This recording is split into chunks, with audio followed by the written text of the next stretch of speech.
everyone, this is Tamara, and we're going to be doing an interview today with Nucky Breaux. We're here at 1201 Arch Street, and he just dropped his new album, and I have a lot of questions that the public is wanting to know. They're dying to know, so we're going to go ahead and get started. Mr. Nucky, what is your government name? My government name is Edmund Anthony Breaux Jr. Junior. Okay, so the Breaux sounds like it's not from Texas. So would you like to tell us where you were born and raised? Yeah, I was born in New Orleans, Louisiana. I stayed there till about 8 or 9, and we moved to Port Arthur, Texas. From Port Arthur, Texas, by 12, 13, I moved to Funktown, Fort Worth, Texas, and I've been here ever since, and that's my city. So Fort Worth is your city? Yeah. But you were born in New Orleans, and then you moved to the land of the trip, Port Arthur, Texas. Yeah. Okay, and you came here. Mm-hmm. That's nice. So what were you like as a child? Oh, man, I liked to laugh, play. Music was always a part of my life. I mean, I was just like a normal child. I guess I wasn't like a prodigy or a genius or anything like that, but you know, I was rambunctious. I had issues, you know, with authority, but you know, I'm alright. You know, I was a pretty good child. You would? Did you like to write when you were younger? Yeah. And that kind of inspired you to where we are now? Yeah. Well, that's great. Well, who are your parents? My parents, Anna Breaux and the late Edmund Anthony Breaux Sr. Man, they were good parents. I mean, up until the time, you know, my father got involved with drugs heavily. He was a good parent from what I can remember, you know, but my mom is the one. Okay, did any of your parents give you like a musical influence? Not really. I mean, I remember like younger looking at my dad's Ohio Players album, the Honey album that had the butt naked chick on there, putting honey on her. You know what I'm saying? So I always kind of wanted to have me an album and, you know, have butt naked chicks on it. Okay, so the Ohio Players album stuck out in your head, and that kind of stuck with you to where we are currently. Yeah. So you talked about your mom and dad. Do you have any other family members that you would like to? Yeah. My brother. You know, my brother, of course, he's a big influence in my music. My mom, my wife, my sister-in-law. Well, thank you. My daughter, my nieces and nephews. They, you know, I take them all in the booth with me when I record. You know, because I take all y'all in the booth with me when I record. Because I feel like I owe it to everybody to be successful. Yeah. So I mean, that's, you know, and my family has always supported me. I mean, as you can see now, you know what I mean, supporting me. Absolutely. You know, so family, I'm big on family, and we, you know, we all gonna get that together. Oh, well, that is good to hear. You don't hear that a lot, so that's always awesome.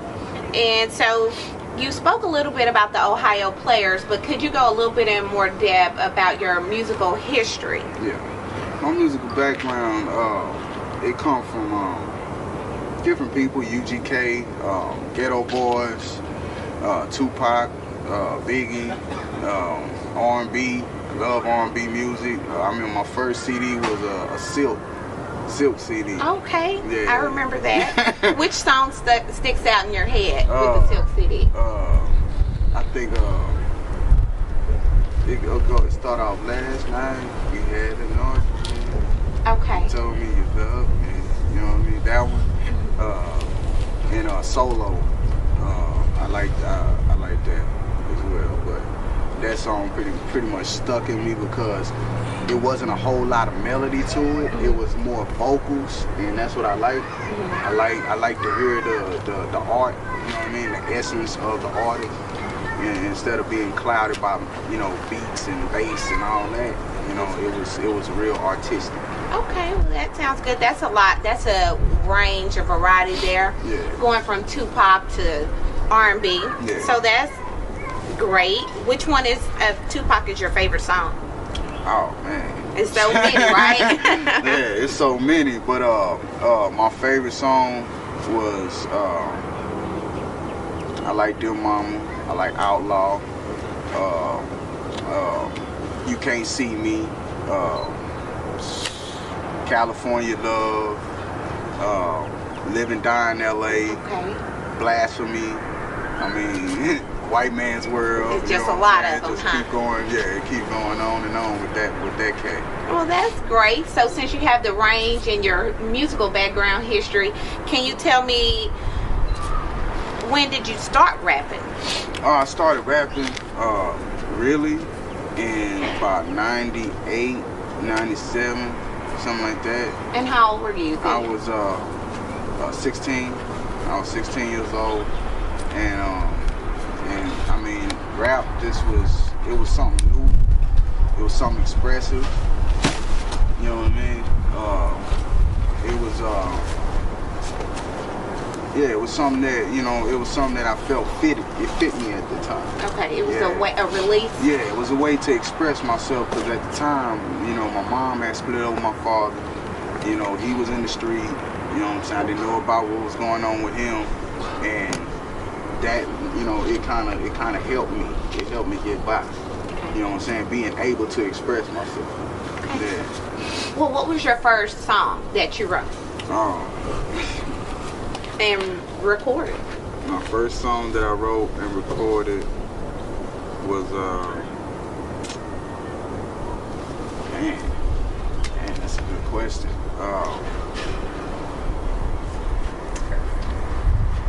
I think it was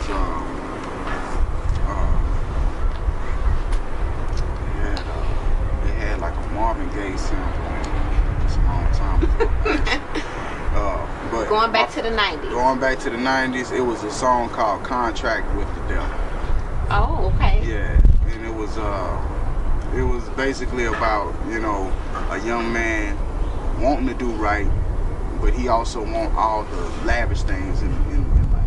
Okay. And he know what I'm saying, that a lot of times he might have to do some ungodly things to get those things. Okay. So that's what that was pretty much about. And, you know, I'm not a devil worshiper. I believe in our Lord Jesus Christ. And but that song at the time fit me in what I was going through.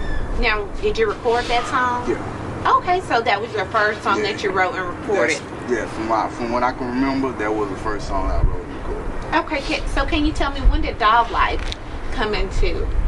Dog Life was always there, really, because the members of Dog Life was friends of mine. Okay, and who were they?